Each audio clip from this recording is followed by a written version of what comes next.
Oi! This is actually the third time I've attempted to record this video. This is the third maybe, in the series of comic book collecting for beginners. The reason this is the third time I've tried to record this video, I've had a lot of issues with my PC lately. In the last one, I did a 40-minute video, played it back, and the sound on the track decided to overlay itself so I could hear myself twice. I don't know how to sort that. Potentially could, but yeah, I'm useless at this stuff. Right. Today the video is going to derive from the usual focus of what to collect, how to collect, what to make money with, blah blah blah. It is about money, probably more about making money than the other videos, and it also answers a question that I have been asked a lot in the past, well, weirdly in the past month, an absolute ton. But before that, in the last few years, pretty much constantly, almost every time a new person joins the community. And that question is, one, how did you get started? And two, how do I get started? So I'm going to answer both of those questions. This is going to cover sourcing stock, reselling stock. Actually, it's more going to be about sourcing stock because that's where people struggle and that's where the initial investment into making your own business usually fails. So first we're going to do a very brief rundown on me, on how I did this and how it sort of fell into place. The important thing to note is not everybody has the same opportunity. The way that I did it may not be the same way that somebody else could do it. But what I'm going to teach you, which is probably the reason you're in this video, is there is a method that I employed when I first started selling comic books. Nothing incredibly groundbreaking, but it is something that you might look at and you might think, why the fuck didn't I think of that? And that I have tested over the last 4 weeks, so half of December and half of January, and just to check it works, because no point doing a video on something that's outdated, because I haven't done this in, 6-7 years. So I tried it again, and in that month period, keep in mind that's the Christmas period, no one's got any money. January, no one's got any money because they splooged it all on Christmas, and it's the longest period between paydays, January, so people get paid early in December and then paid normal in January, so it's a big space of time where everyone's broke. During this 4 weeks, I made £2,130 just using this technique, which I'll explain at the end of the video. And this is using an entirely new account without putting any of my recognisable, very sexy features on, because I didn't want to use the Fantasy Roads name, the brand and the trustability, because that would skew the experiment to see if it still worked. So first we'll start on me. So however long ago COVID hit, when the world went into lockdown, I was working in a completely unrelated field. I was a regional manager for some company around Southeast England, so I did a lot of driving, stuff like that. Nothing to do with comics. I didn't even know anything about the market back then. I collected and we pressed and cleaned comics personally for well over 10 years now, but I didn't buy and sell. We didn't move comics, buy in any volume. I'd never even bought a comic with the intention to resell at this point. Now, as a lot of people did during lockdown, I was initially furloughed and then I was made redundant.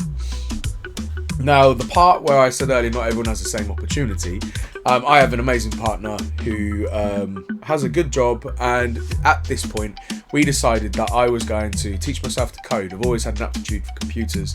I was good with computers. I coded as a hobby, so I had a head start and stuff. So I taught myself over about 6 months how to code properly. So I taught myself a bunch of frameworks and languages and was hired as a web developer. And the reason I say not everyone has that opportunity is because a lot of people don't have the luxury of spending 8 or 9 hours a day teaching yourself something to change career or to better yourself. And I'm extremely thankful to Amy for that and the fact that she enabled that to be a possibility. Now, as a web developer, actually, no, but back. During this time, whilst Amy was supporting me, and this is actually the entire point of explaining this bit, it's not, I'm so great, I taught myself code. It was actually the fact that during this time, Amy was paying for everything. So that was, she covered the bills, the rent, the food, everything. Everything was coming out because I had no source of income. And I thought, fuck that, I need to contribute to this. So I thought, if I do something that's slightly passive on the side, I can push some money from that, or all of the money from that, into the bills and the costs that Amy's covering. Excuse me. Recovering from the bug that's been going around. The cough lingers. So what I decided to do was turn my hobby into a business, or at least a passive sort of hobbyist business. Something that I call a bedroom seller, because it's people that buy and sell from the comfort of their home or their bedroom, and they resell it for profit. Now, there is a lot of people that do this, and by releasing this video, the method is probably going to become less optimal, because there'll be more eyes and people aware of it, eyes on it and people aware of it. But yeah, so back then I started doing what I'll show you at the end of this video, and I made quite good money. It did very rapidly expand to the extent that my work life and the hobby / passive income very quickly began to become too much. So do be warned of this. If you want to do it as a profession, it can creep up. Ignore those dings. I'm getting WhatsApp messages. But when I started, it was fine. I was doing a couple of hours a day or throughout the day with checks, which I'll show you how to do afterwards. And it wasn't too much. It was good. I got a really good position. I was working in a really good company, did things for like Marvel and Samsung and stuff like that, coding for them as a full stack developer. But then it reached a stage where the profit and the time investment for the full-time job and the comic side of things equalized. And at this point, you can imagine working 2 full-time jobs and you can't slack on either, where code is very attention to detail. You make a mistake, you can take down an entire ecosystem or website or whatever. You can't make mistakes. It's just not something you can do.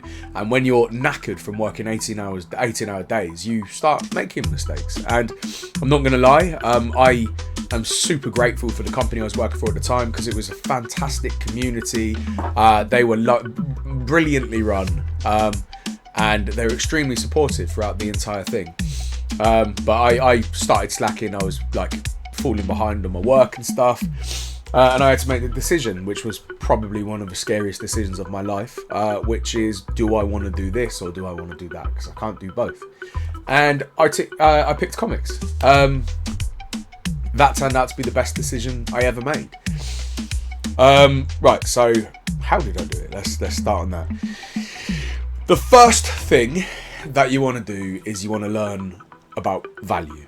You don't want to go into this blind. You don't want to you see comics cheap, you buy them and expect to resell them higher. It doesn't work like that, because not all comic books hold value. There are other videos on my channel about how to identify value in a comic book, so I'm not going to go too deeply into that, but it is something that you need to know, because you're going to be looking for bargains. You're going to be looking for prices at much lower than the field market, fair market value, and you're going to look to bump it and resell it, which is obvious. That's the entire concept of reselling. One of the mistakes that people make is they always assume the first place to go to when you start doing this is eBay. It is not. Do not go to eBay. I would go as far as to say is ignore eBay altogether. In the entire time I've been doing this, I have never found a good deal on eBay. This is for buying, don't get me wrong, definitely sell on eBay. I would also say there, don't sell too high value stuff on eBay, because there's a lot of scammers, and I've lost quite a lot of money on eBay to scammers. But yeah, that's another conversation. Buying, you've got to remember that a platform as large as eBay, which arguably eBay, although it's rapidly declining, is probably the largest e-commerce platform in the world. Now, that's great if you're selling stuff, but if you're buying stuff and you're looking for bargains, you've got to think that you have so many more eyes on exactly the same thing that you're doing, and what you're looking for everybody else is looking for the same thing too. So how are you ever going to find? Back in the day, it used to be really good. You used to be able to beat the algorithm, do different spelling techniques and spelling errors. You'd find great stuff. Now the algorithm's amazing, and you can type whatever you want, even if it's barely what you're after, and it will still bring it up. So everybody has the same visibility. It's all about speed, and it's about that. Nah. Next up, from the ranking of worst to best, so eBay being the worst. Oh, actually, a side note on eBay, one thing that I see a lot of people doing, which is idiocy, especially as a new seller, because what you've got to remember is when you're first starting out doing this, you're going to have pretty tight profit margins as it is, because you don't have the trustability, you don't have the reputation, and the people don't know about you, so you're going to have less eyes on your stuff, so the opposite to eBay. And that is buying stuff from the States and shipping it over. Lots of people set up a Stackry or whatever related service in the States where what they do is they give you a US postal address, correlate your items, and then they repackage it in a cost-effective form and they send it on to you. Great service, nothing wrong with that if you're doing it for purchasing for a personal collection, but for reselling, all of that, you don't want to do it. You pay customs fees, import charges, you've got the cost of it in the first place, and then when you get them, the profit margins are so fucking tight that you're going to be terrified of selling it under. You run things too high, you don't attract the people that you want to attract and start building your community and your following, and you're fucked, basically. That's the end of the line. You don't want to ruin your reputation when you're starting. You want to get a reputation for good stuff at good prices, and you can eventually bring up the price if you want. I mean, people don't know me know that I don't bring up the price and I sell everything for fuck all, but I have the benefit of running volume. So although it is low price, much under market value what we sell things for, we are one of the biggest buyers of comics in the UK, so we've got tons of volume moving in and out, so it all stacks up and it works out well.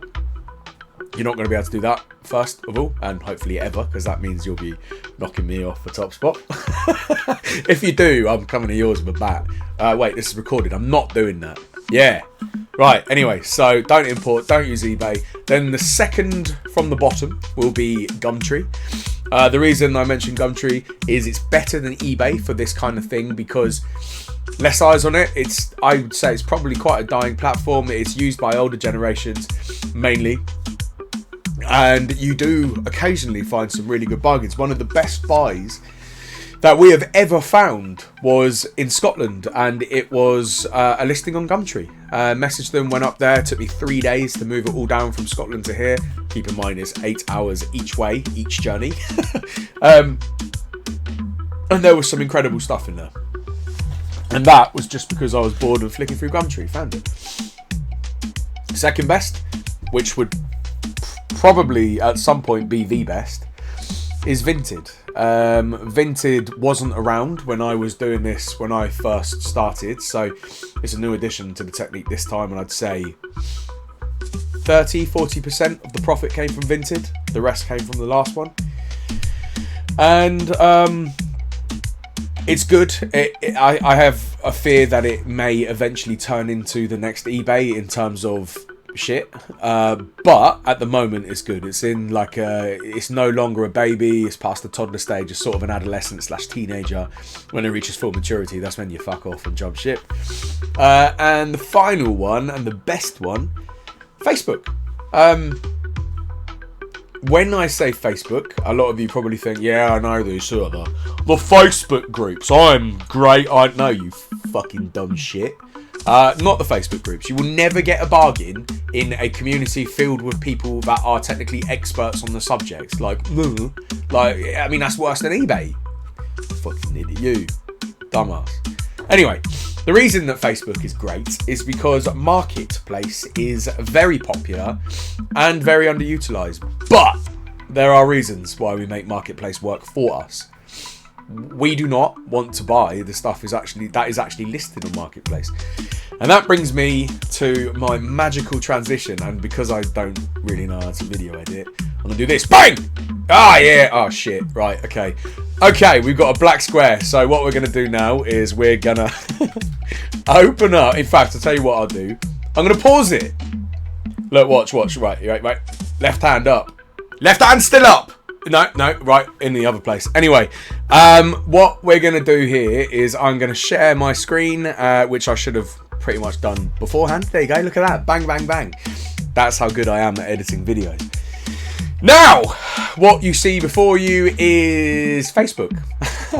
Facebook Marketplace. We all know what Facebook Marketplace is. There are 3 or 4 things, I think it's 3, that you need to do to set up your searches before you can begin on the technique. Actually, I guess they're part of the technique.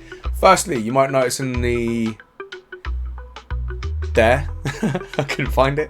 In location, it's set to Workington within 500 kilometres. I'm not from Workington. I don't even know where the fuck Workington is. But the reason I do this will become obvious when I click it. Check this out. It covers the entirety of the UK. You put it to 500 kilometres, which is the maximum range. That circle almost perfectly fits all of the UK. You've got Ireland, Wales, Scotland, everything in there. One thing to note on here, if you're looking at mobile, I don't know if they've changed it, but on mobile back in the day you couldn't go to 500 kilometers, which is incredibly poor code on Facebook's part. I don't know why they did it that way. I think you're limited to like a 50 kilometer radius, so you'll have to borrow someone's computer if you don't have one, log on, change it just once. You will only have to do it once. And now you've got the entirety of the UK under your fingertips. Visibility of anything posted all over the UK. The next one is go to the search term. As you can see here, you want just the word comic, and people are like, well, why just comic? So normally when you're using a search box, what you want to do is be as specific as possible. That narrows down your search term. It hones in on exactly what you're looking for. Comic is the opposite of that. We don't want to be locked in on a single thing or narrowing our search. We might miss all of the stuff that's outside of your peripheral visions that are all flying by worth billions of pounds. I wish. Comic is very loose. So by putting this in, comic fits into comics, it fits into comic books, it fits into comics books if someone wants to put that on there. It is the broadest term you can use that will fit into all of the stuff that you want. And also, if you're not just reselling comic books, it will also fit into figurines, comic book superheroes, all of that stuff. So we'll go to that, load it up, and the third and final part that you set for your search parameters are date listed. Stick that to 24 hours. Now, everything being shown would have been listed within the last 24 hours. That immediately screams, yeah, I'll tell you what I'm going to do. I'm going to pause the video for a second and check it out, because as I said, my video editing is terrible. I don't want to open any of these while I'm on the video, because then I'd have to blur out the people's names and shit for GDPR. So I'm going to be lazy. Pause it here. Bang. And we're back, I think. Are we? We are back. Yeah, sick. I know what I'm doing. Yeah, so I've looked at the description of that. It's around 800 comic books for £800, which is £1 an issue, which is fucking terrible. I've just realised you can't even see what I'm fucking talking about. Right there. Oh shit. Oh, there you go. I was meant to move my camera, but I moved the whole screen. It's that one top right. Now that's actually a really good example of what to avoid. Hang on, I am gonna move me. Woo! Yeah, there we go. So that is a perfect example of what to avoid, and the reason for that is, again, the same principle as why we don't like eBay. Remember, guys? eBay bad. That's because that is the kind of thumbnail that attracts all of the people that are doing what you're doing.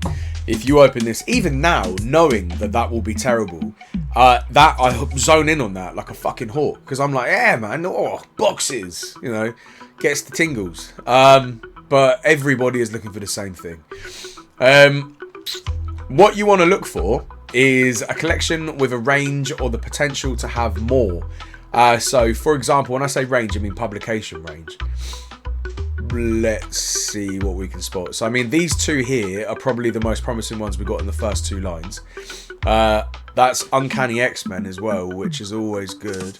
You've got a comic book there, comic book box there, which indicates that they're going to have more issues, because that's what is that? 1, 2, 3, 4, 5. So 5, 10, 15, 18. 18 comics isn't going to fill up a comic box. They wouldn't have a comic box unless they needed a comic box. What I would suggest with this is to go into it, check the seller's other items, and then you do the key part of this entire thing, and that's message them, not necessarily about the ones that they've got listed.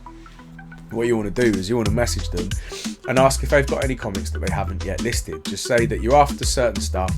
None of the stuff that you've listed at the moment is tickling the pickle, but you want to see what they've got. And half the time they'll message back saying, oh, sorry mate, not doing individual ones. Then you can say, I'll give you a price per issue. How does like 30 pence per issue sound? I mean, if they're listing 1890s Uncanny X-Men books for £80, you're probably not going to get a good deal, because that's about 400 times what they're actually worth. But they may have something in there which is extremely valuable, and they'll be like, I'll give you another 20 of these, including like, and I'll give you that for £80. You'll be like, yeah, fucking Werewolf by Night, £82, £80. The next one that I would potentially message would be this one, the £30 Avengers 80s into 90s. That indicates that they have more of a range, which means they've been collecting for a while. So you can message them, ask if they've got more. The key factor here is looking for ones that you think they will have more comics that they haven't already put on. The worst thing that can happen is they message back saying, no, I haven't got any more. No, fuck off. Like, who gives a shit? See if we can see anything else. That's a fucking lovely book. That's a very good price as well. So there you go, Kiss 1970s comic with poster.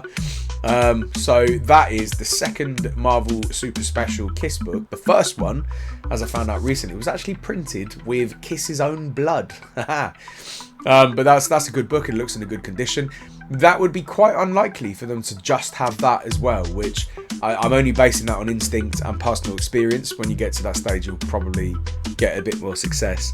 But I would message them and ask what else they've got, because that's quite a rare issue from the Marvel Preview series. It is US format, despite the fact that it's UK format size. What else have we got?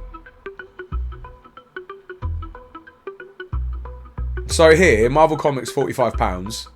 I mean, I'm not saying take advantage of people, because you should never take advantage of people. Pay what you think is fair.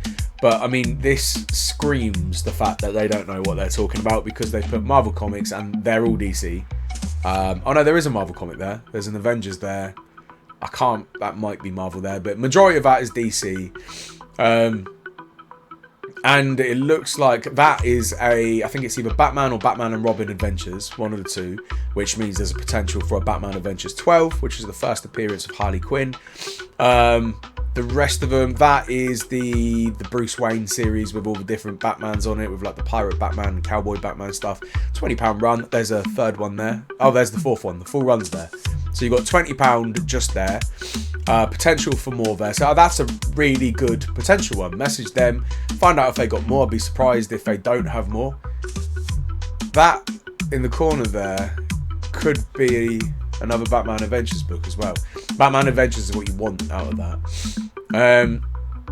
Here's another great one. Terrible price to start with, but what you got to remember is when you're looking for things like this, the starting price doesn't really matter, because if they're chucking out books like this, you've got 8 books there, none of them are worth more than 10p, as in a resale value, probably 20p each.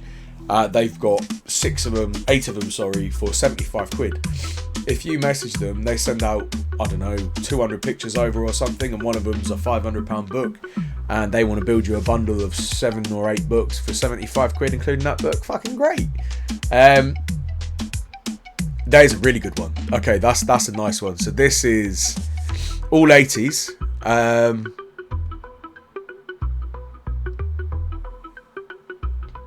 Yeah, so these are all 80s, it looks like. So the beginning of the 80s into the mid, and then some at the end. So you've got an entire decade worth of comic book range there. That looks like a UK format Avengers. It's a very small thumbnail, so I can't see it particularly well. But it's unavoidable picking up the UK format junk sometimes. But I would definitely have messaged them. All of this is junk.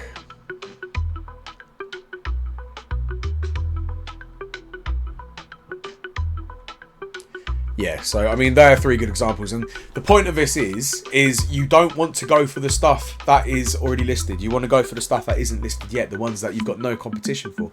If you can get somebody sending you over pictures of like a Hulk 181 or an Amazing Spider-Man 129, nobody else has got eyes on that because he hasn't put it up yet. You agree a price, you've got no competition.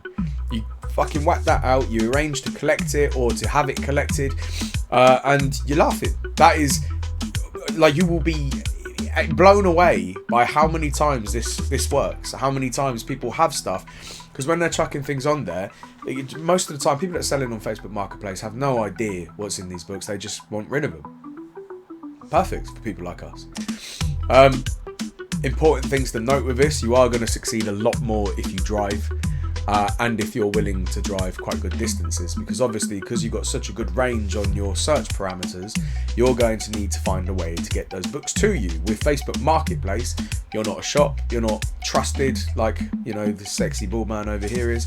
And what that means is you're going to have to take a lot of risk. Facebook Marketplace, generally, I've found, especially with comics, there's been less scammers. Not none, definitely more than none. But you will usually end up paying first. They will receive the money and then they will send you it. So how we operate generally is people send us stuff, we verify the contents, then we make payment. We've already agreed a price, easy as that. But we've got masses of reviews, we're mega well known, and we've got very, very high trustability, so it's not an issue. But for you, you're going to be the one taking the risk.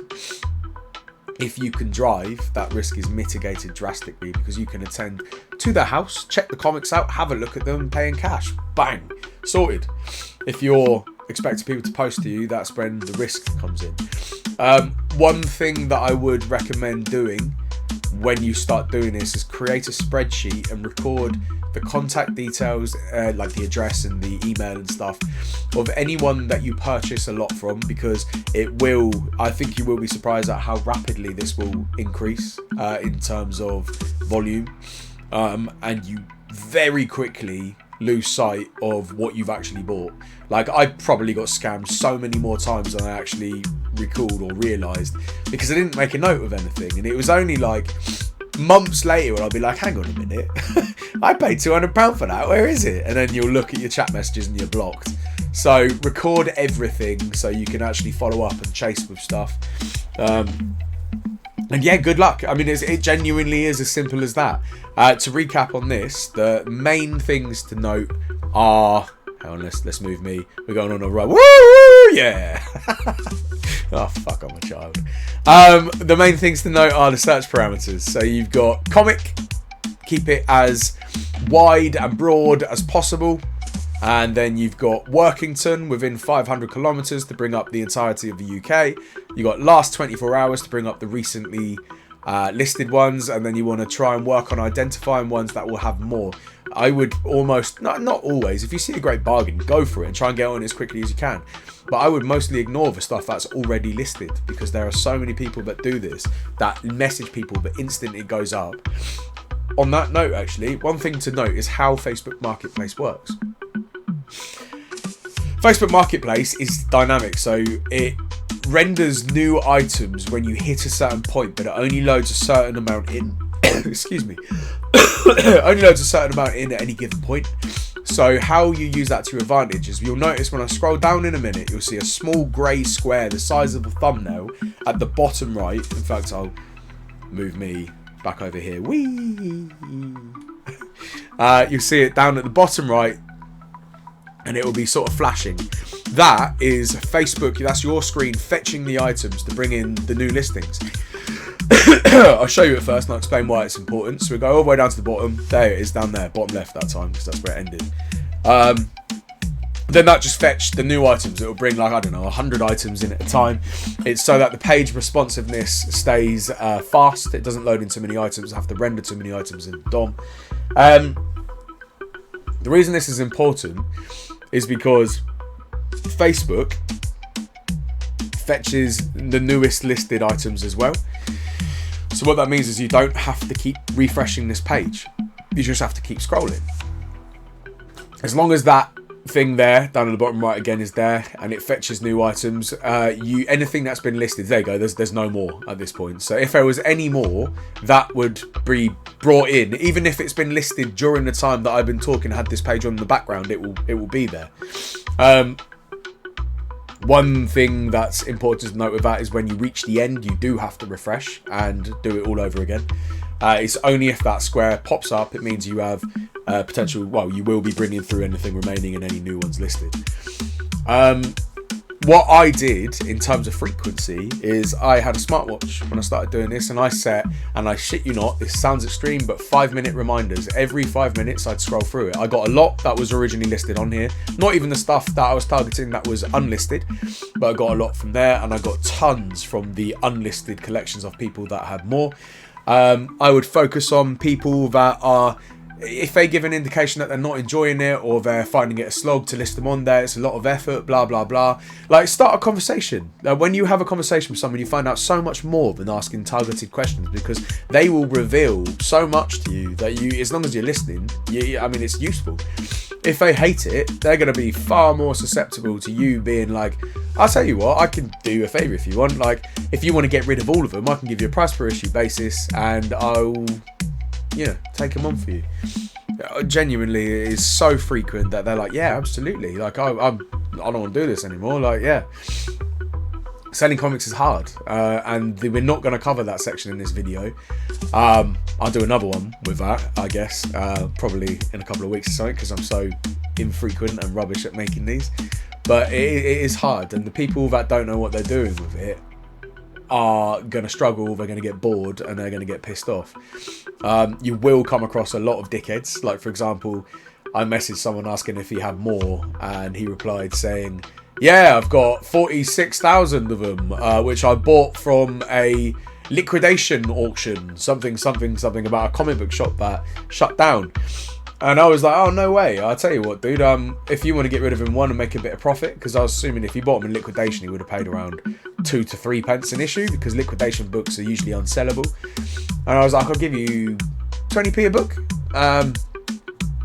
And he replied saying, you're a fucking joker, mate. Get fucked. I won't take less than £3 an issue. Well, turns out he sank far more than I would have expected anyone to put into this. I think he said something like 50 grand for these books. And I was like, cool. You're going to lose about 47 of that at a minimum. But yeah, so you will meet some people that made some very unwise decisions, and they'll take it out on you. But it's worthwhile, and like I said, just doing this. I did the same as this, with the same search parameters on Vinted as well, and Gumtree. You gotta make it broad. But just doing this and then reselling the items that I found on Facebook Marketplace, Gumtree and Vinted, made £2,130. So do let me know how you get on, and if you have any questions, I'll post the join link to the Discord community, which is the largest comic books and collectibles Discord in the UK, I believe. We do loads of giveaways and stuff. Generally, I don't do a lot of selling on there, but it is open to sell, or for everyone else, like buy, sell and trade. Almost all of my sales are now exclusively on Whatnot. And what else did I need to post links to? Fuck. I've reached the end of the video, my brain's shutting down now. As you can see, I'm knackered. But yeah, any questions, drop me a message on there, write it in the comments, whatever you want to do. And hopefully you make some money out of this, and do let me know how you get on as well. So thank you for watching, hopefully this helps, and peace, laters, masturbators.